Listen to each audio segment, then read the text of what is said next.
if I have 1.4 grams of lead chloride, and again, this is lead 2 chloride, PbCl2. Again, make sure that you transcribe the formulas right, because if you forget a subscript, it can mess your numbers up, and then you'll lose points, and you don't want to do that just because you miswrote a value. And this wants to know, again, this here is a ionic compound, so it wants formula units, so I'm just going to shorten that to units of PbCl2. So if we remember, and I'm going to write this really quick, remember we had moles in the middle, and then from moles we could go to particles, we could go to mass, and we could go to volume. Now in this case, we're going to go from mass to units. The only way we can go from mass to units is through the mole. So we got to do 2 steps. So go back and look at that in your notes. Okay? All right. So if I have this in grams, that means I need to know what does 1 mole of PbCl2, what is its mass? Well, the same thing I had to do before. I had to look up lead and chlorine. Well, lead weighs 207 grams per mole. And we know that chlorine weighs 35.5 grams per mole. But I have 2 of those, so I got to multiply it by 2. So I got 71 plus 207, which tells me that I have what? Write it off to the side here, 71, 8, 7, 278. This is going to give me, if this is my moles, then this is going to be my 278 grams. Okay? Now I'm going to erase this to get it out of the way because of my limited board here. Okay, that only gets me to moles. Now moles have to get us to units. So 1 mole of PbCl2 is equal to Avogadro's number, 6.02 times 10 to the 23rd units of PbCl2. I have 2 equalities, 1, 2. If I have 2 equalities, that means I have 2 conversions to get to this value. So 1.4 grams PbCl2, put in my first conversion, 278 grams PbCl2 and 1 mole PbCl2. Grams cancel out. Next one has to be a little bit bigger. I'm a big writer too.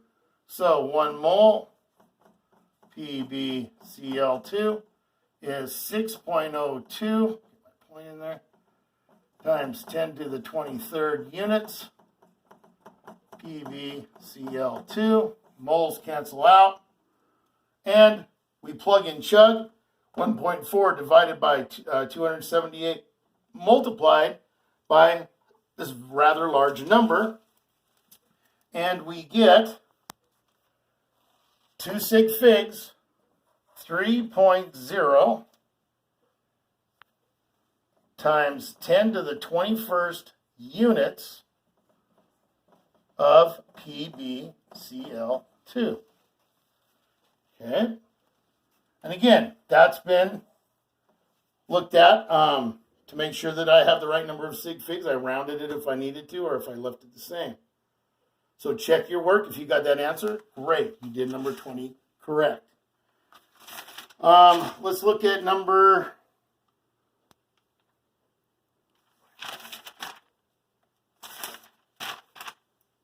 I think I wrote down number 21 here. This is for the decane problem. Hoping it's number 21. Again, you can come back and look at it now.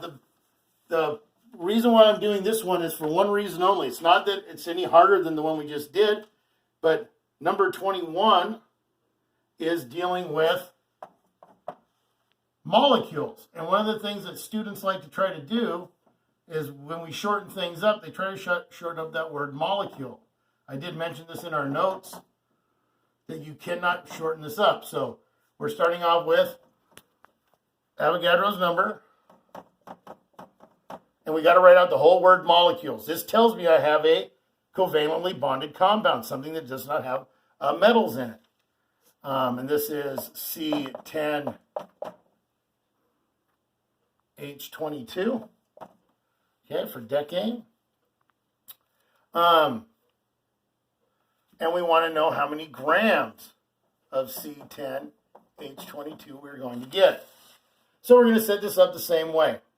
I'm just going to write it out this time. Watch what I'm doing.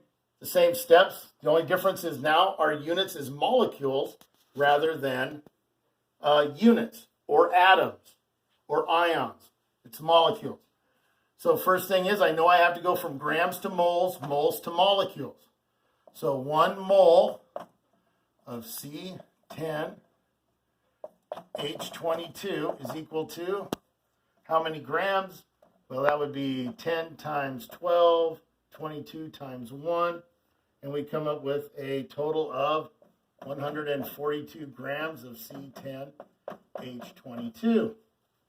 I also know that 1 mole of decane is equal to 6.02 times 10 to the 23rd molecules.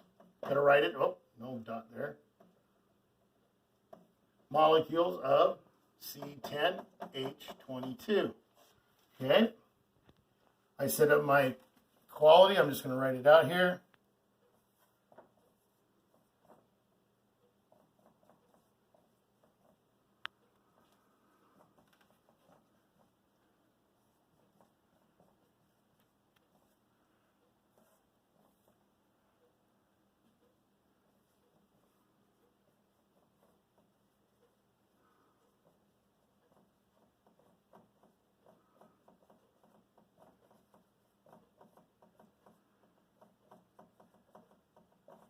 Molecules cancel out.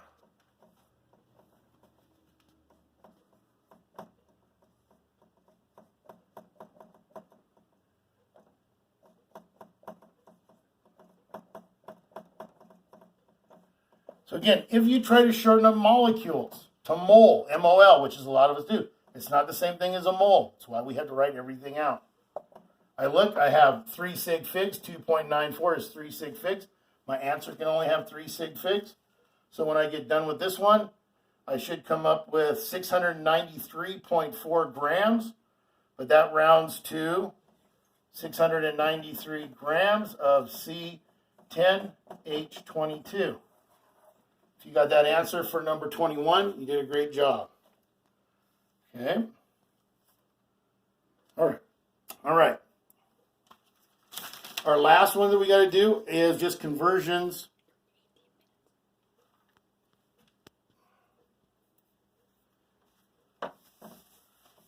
Let's try to do one more on here, see if we can get it in. They don't cut me off. The last one I want to do is just a conversion between volume and moles. We'll do number 28. These are one-step problems. 23 through 30 are going back to one-step problems. We're going to take 0.844 moles of H2S, and we want to know how many liters of H2S there's going to be. We know from our notes that 1 mole of anything, when we're converting it to volume, H2S is equal to 22.4 liters.